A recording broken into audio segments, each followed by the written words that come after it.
Great news coming for board exam students. तो 2024 से board exams हमारे कंट्री में होंगे ट्वाइस। 2 बार में से एक बच्चा अपना बेस्ट स्कोर रिटेन कर पाएगा।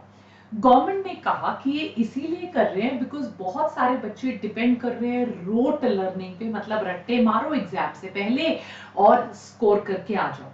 वो ये भी कहते हैं कि इसकी वजह से अगर बाय चांस कोई प्रॉब्लम हो और किसी बच्चे का एक एग्जाम अच्छा नहीं होता तो उसको फेयर चांस नहीं मिलता, which is exactly our point. कि एक बार आप नीट करवा रहे हो, एक बार बोर्ड करवा रहे हो, कोई प्रॉब्लम हो गई, पर चलिए एटलीस्ट बोर्ड एग्जाम्स तो ट्वाइस अ ईयर होंगे, right, with students having the option to retain the best score.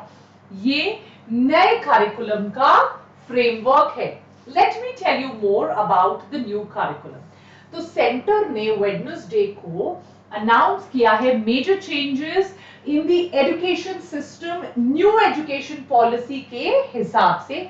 The text books develop की जाएंगी 2024 एकेडमिक सेशन के लिए according to the new education policy. ये मिनिस्ट्री ऑफ एजुकेशन ने announce किया है।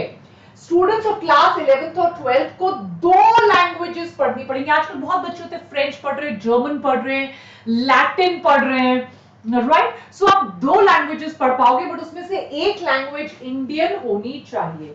बोर्ड एग्जाम साल में 2 बार होंगे 11th एंड 12th के, and the students will be allowed to retain the best score, right.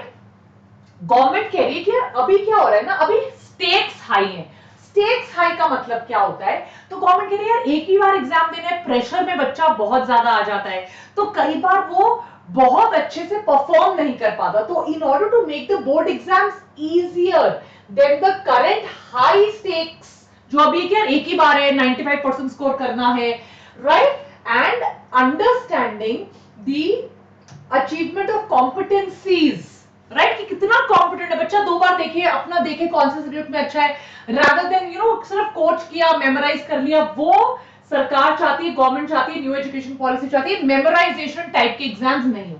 So board exams will be offered at least twice a year to ensure students have enough time and opportunity, ताकि वो अच्छे से पढ़ पाए, तैयारी कर पाए और अपना बेस्ट स्कोर पिक कर पाए, right.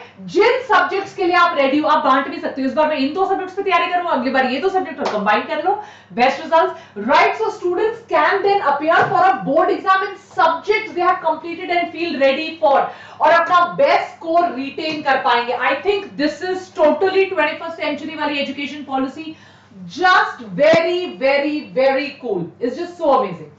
Choice of subjects in class 11th and 12th will not be restricted, right? Flexibility भी आपको पता है गवर्नमेंट ने कर दी है। ऐसा नहीं अभी कि सिर्फ आर्ट साइंस कॉमर्स ले सकते हो, आप मल्टीपल लैंग्वेजेस सीख सकते हो, आप फ्लेक्सिबल, जैसे यूएस की यूनिवर्सिटीज में होता था, जैसे बाहर, अब हम अभी चंद्रायन पे पहुंच, चांद पे पहुंच चुके, तो अब हम कौन से देश से पीछे, अभी तो हम दुनिया में सबसे आगे हैं, राइट एवरीबडी। तो आपको एक फ्लेक्सिबिलिटी भी दी जाएगी, आप अपने हिसाब से अपने सब्जेक्ट्स को चूज कर सकते हो, राइट। एंड हम ऑन डिमांड कोर्स भी करेंगे, जैसे हो सकते हैं बच्चे ऑन डिमांड कुछ फैशन टेक्नोलॉजी, कोडिंग, मैं तो ऐसे बता रही हूँ, 10 साल पुरानी चीजें बता रही हूँ, आप लोगों की जनरेशन देखेगी हमें ये देखना है, right. And university certified courses वगैरह भी आप लोगों को करने को मिलेंगे। And it is also noted that the current practice of covering textbooks in the classroom will be avoided and stressing that the cost of textbooks should be optimized। मतलब उसकी जगह कुछ यार कोई और अच्छा तरीका होना चाहिए बच्चों को जज करने का। तो ये रही लेटेस्ट इंफॉर्मेशन, मुझे जरूर बताइए आपको कैसी लगी, and if there is anything else that you want our channel to do, please tell us. Don't forget to like, share, subscribe, lots of love, God bless you, take care.